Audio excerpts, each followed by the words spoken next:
Good morning. तो चलिए आज हम लोग को क्या देखना है? स्पष्ट व्यंजन देख लिए थे कि देखना था? स्पष्ट व्यंजन देख लिए थे ना? यानी कि एक बार पीछे से थोड़ा सा चर्चा करेंगे व्यंजन के भेद। व्यंजन के कौन लड़का कौन कौन? स्पर्श व्यंजन,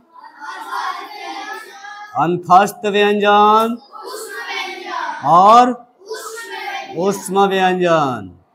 तो बेटा स्पष्ट व्यंजन क्या होता है? अभिजीत बताएंगे। चलिए बताइए अभिजीत जी।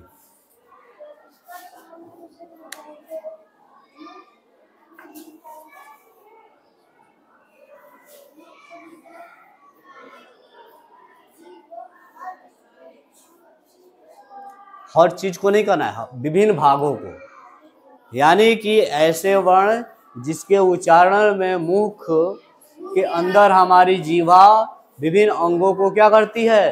स्पष्ट करती है, उसे हम स्पष्ट व्यंजन कहते हैं। यानी स्पष्ट व्यंजन के लिए क्या कहेंगे? ऐसे वर्ण जिनके उच्चारण में हमारी जीवा विभिन्न अंग जैसे कंठ, तालु, मूर्धा, दंत और ओष्ठ को स्पष्ट करती है, उससे हम क्या कहते हैं? स्पष्ट व्यंजन। ये तो पीछे क्लियर हो गया है। चलिए तो अब आगे का जो टॉपिक है इस पे थोड़ा सा स्पष्ट व्यंजन की संख्या, स्पष्ट व्यंजन की संख्या 25। ठीक है। क्या ट वर्ग में ड और ढ को सम्मिलित किया जा सकता है? यस, किया जा सकता है, क्योंकि ड और ढ किससे निकले हुए हैं? ट वर्ग से ही निकले हुए हैं। लेकिन ये व्यंजन के क्या है? अन्य भेद हैं। ठीक है। जिसे क्या कहा जाता है? अतिरिक्त व्यंजन, नवविकसित व्यंजन, उत्क्षिप्त व्यंजन, द्विगुण व्यंजन, दो गुण को रखने वाले। इसमें सबसे बड़ी इंपॉर्टेंट क्या होती है? इसका ये ड और ढ का, ये कभी भी वर्ण से पहले नहीं आते, यानी कि कोई शब्द में पहले नहीं लिखे जाते हैं। ये जब भी आएंगे बीच में आएंगे, नहीं तो लास्ट में आएंगे। जब भी आएंगे बीच में आएंगे, नहीं तो लास्ट में आएंगे। जब ड और ढ यानी कि ड और ढ वाला जो ट वर्ग का आएगा वही शुरू में आएगा, यानी शुरू वाले में कभी बिंदी लगा के नहीं लिखना है, ये ध्यान रखिएगा। कहीं किसी किताब में देखोगे ना तो शुरू वाले जब शब्द ड और ढ से शुरू होंगे तो वहां पे लास्ट शुरू में बिंदी नहीं मिलेगा तुमको। जब भी बिंदी वाले शब्द मिलेंगे कहां मिलेंगे? बीच और लास्ट में। समझ में आया? इसे स्पष्ट व्यंजन के किस नाम से और जानते हैं? कैसे याद कर सकते हैं?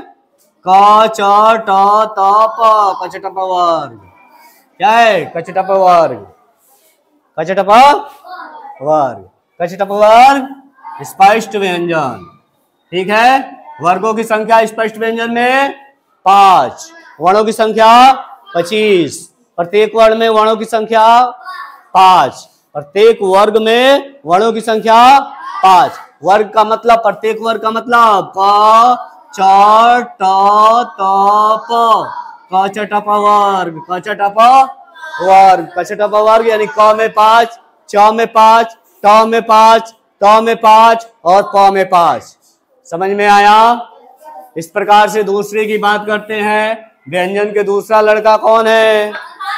अंतस्थ व्यंजन। व्यंजन का दूसरा लड़का है अंतस्थ व्यंजन। अब बताओ बेटा कि अंतस्थ व्यंजन होते कौन कौन से होते हैं? य र ल व, य र ल व। यानी कि देखो पहले जो प्राचीन होता था ना, पुराने स्टडी में वर्णमाला जब लिखा जाता था तो इसी में तालवी श भी लिख देते थे। बहुत सारे अभी भी बच्चे लिख देते हैं। तो तालवी श कभी इन चारों के साथ नहीं लिखना है, कि चारों के गुण अलग होते हैं। अब चारों के गुण अलग हैं, ये केवल क्या है? अंतस्थ व्यंजन है। अगर तालवी श आया तो क्या हो जाएगा तुम्हारा वर्णमाला? गलत हो जाएगा। और आगे जब नीचे जाओगे, अगला जब पढ़ेंगे, तीसरा व्यंजन का लड़का है, वो कौन है? ऊष्म व्यंजन। अब कहें कि बेटा अंतस्थ व्यंजन को कौन परिभाषित करेगा? चलो तुम करो। हाँ हाँ, तो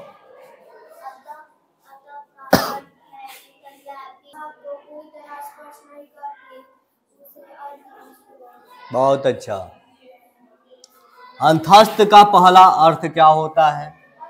अंतस्थ, अंतः का मतलब अंतः, अंतः का मतलब भीतर या बीच में,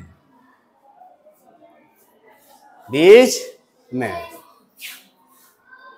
बीच में स्थित, लो बीच में स्थित। यानी कि ऐसे वर्ण जिनके उच्चारण में जीवा हमारे मुख के अंदर पूरी तरह से किसी भी विभिन्न भागों को स्पष्ट नहीं करती है, किसी भी तरह से विभिन्न भागों को स्पष्ट, पूर्णतः स्पष्ट नहीं करती है, उससे हम क्या कहते हैं? अंतस्थ व्यंजन। और इनकी संख्या होती है 4, य, र, ल, व।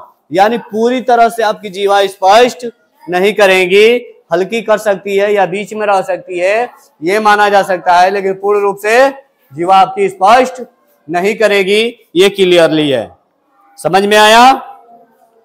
इसका परिभाषा लिख ले। जिन व्यंजनों का उच्चारण करते समय, जिन व्यंजनों का उच्चारण करते समय जीभ मुख के भीतर किसी देख कर रहे हो? मेरा चेहरा देख रहे हो? कहाँ लिखे हो? चेहरा देख रहे हो? लिखो भी तो, तब ना समझ में आएगा।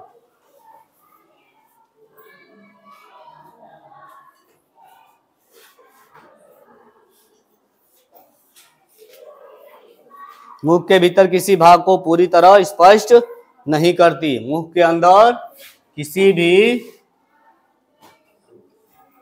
भाग को पूरी तरह स्पर्श नहीं करती, नहीं करती, उन्हें अंतस्थ व्यंजन कहते हैं। समझ में आया? अंतः का अर्थ क्या होता है? भीतर या बीच में स्थित। ये अंतः का अर्थ होता है भीतर या बीच में स्थित। जिन व्यंजनों का उच्चारण करते समय जीभ मुख के भीतर किसी भी भाग को पूरी तरह स्पष्ट नहीं करती, उन्हें क्या कहते हैं? अंतस्थ व्यंजन। इनकी जो संख्या होती है 4 होती है। इनकी संख्या 4 होती है। संख्या कितनी होती है? 4 होती है बेटा। कौन? य, र, ल, व। य, र, ल, व।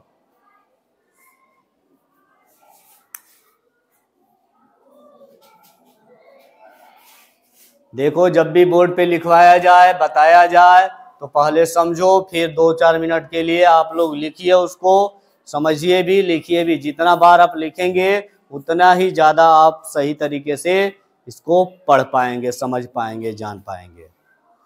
अब अगर नहीं लिखते हैं तो फिर क्या होगा? स्पष्टली आप नहीं समझ पाएंगे।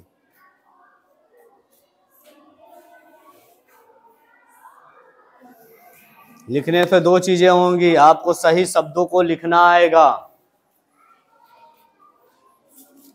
बुकों को पढ़िए, कॉपी पे लिखिए, 2 चीजें होंगी। परिभाषा अगर याद हो जाते हैं तो उसे लिखिए भी, देखिए फिर मिलाकर कि क्या सही लिखे हैं या गलत लिखे हैं। उससे क्या होगा? शब्द स्पष्ट होंगे, आपके शब्दों में गलतियां नहीं होंगी। समझ में आया? चले आगे व्यंजन के तीसरे लड़के पे। और व्यंजन का तीसरा लड़का क्या है? ऊष्म व्यंजन। ठीक है, व्यंजन का तीसरा लड़का सबसे छोटका। सबसे छोटका कौन है? सबसे छोटका का बहुत मान होता है ना? ऊष्म व्यंजन। ऊष्म व्यंजन, ऊष्म का अर्थ क्या होता है? ऊष्म का अर्थ होता है गर्म। पहला है कि ऊष्म का अर्थ होता है, ऊष्म का अर्थ जो होता है बेटा वो होता है गर्म। क्या? गर्म। कैसा होता है? गर्म होता है।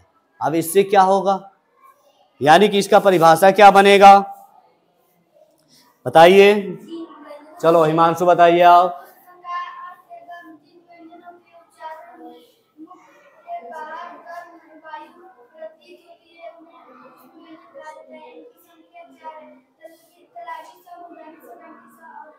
ठीक है, वेरी गुड।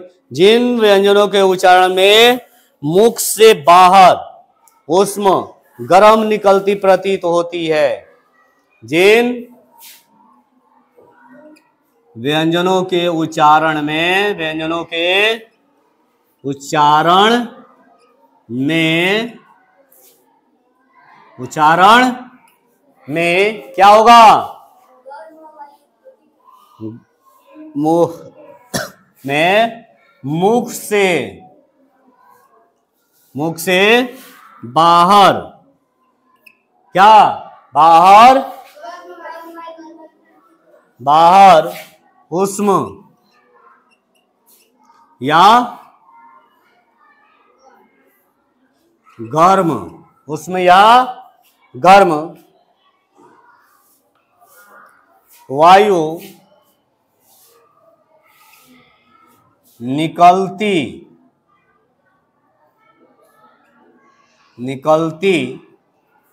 प्रतीत होती है,